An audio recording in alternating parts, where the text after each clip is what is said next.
Amis Seinois, amis Varois, bonjour, votre info midi sur 13 bis TV.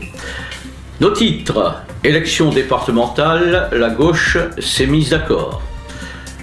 Le port du manteau, l'ONU s'y intéresse. Le sport, la Seine, le réveil du guerrier et la météo du jour. Le PS, le PC, le NPA et le MRC vont donc partir groupés pour les départementales du mois de mars. L'attente fut longue, mais ça y est, nous y sommes.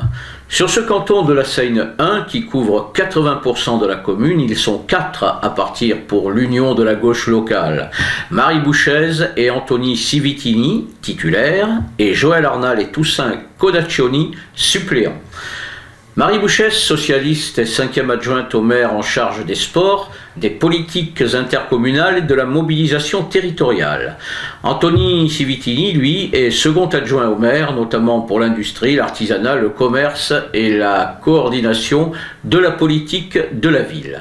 Joël Arnal fait partie du NPA et s'occupe entre autres à la redynamisation du cœur de la ville à la place de 12e adjointe.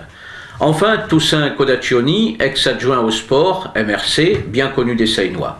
C'est donc ce quatuor qui va jusqu'à l'élection faire campagne pour essayer de gagner le premier canton seinois.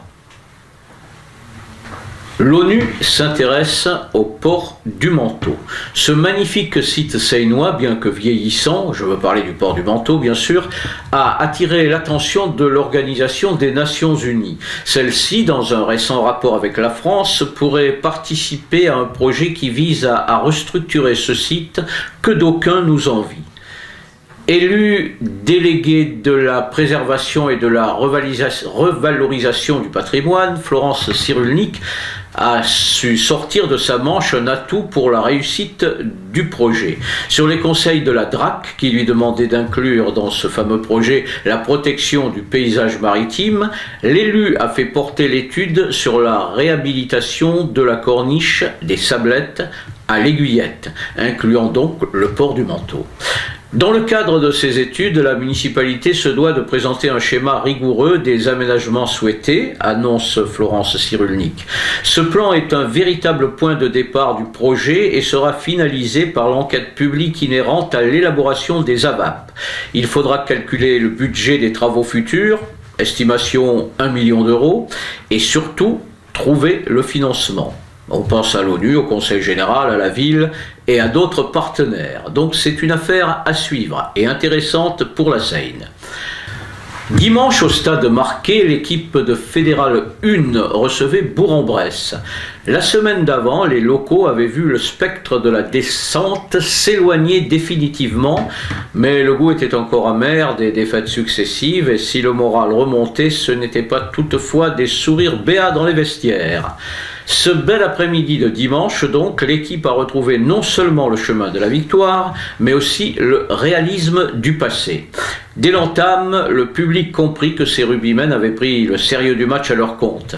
Leur défense agressive, déterminée, ne put cependant pas empêcher les centres adverses de scorer. Donc score 7-3 à cet instant pour les visiteurs. Réplique immédiate des locaux, 7-6. Les Bressans se heurtaient toujours à une défense intraitable des Rouges et Bleus. Un exploit personnel permit aux Seinois de prendre les commandes, 11-7. Les Rouges et Bleus vont même enfler le score par un autre essai, 18-7. Après la reprise, les visiteurs réduiront le score, 18-10, et l'arbitre sifflera la fin du match, qui permet aux locaux de se payer, si l'on peut dire, une équipe favorite pour l'accession à la Pro D2. Météo du jour enfin, les précipitations commencent à tomber dans la matinée sur le Var sous forme de petites pluies éparses le long du littoral. Elles s'activeront davantage cet après-midi avec des passages pluvieux sur la côte et de la neige à l'intérieur. Le Var est mis en vigilance orange, neige et verglas. Phrase du jour, elle revient. Si la fortune vient en dormant, ça n'empêche pas les emmerdements de venir au réveil. C'était votre info midi sur 13 bis TV, réalisée et mise en ligne par Julien Delucy et présentée par votre serviteur Marcel Logier. Amis Seinois, amis Varois, bonne journée et à demain.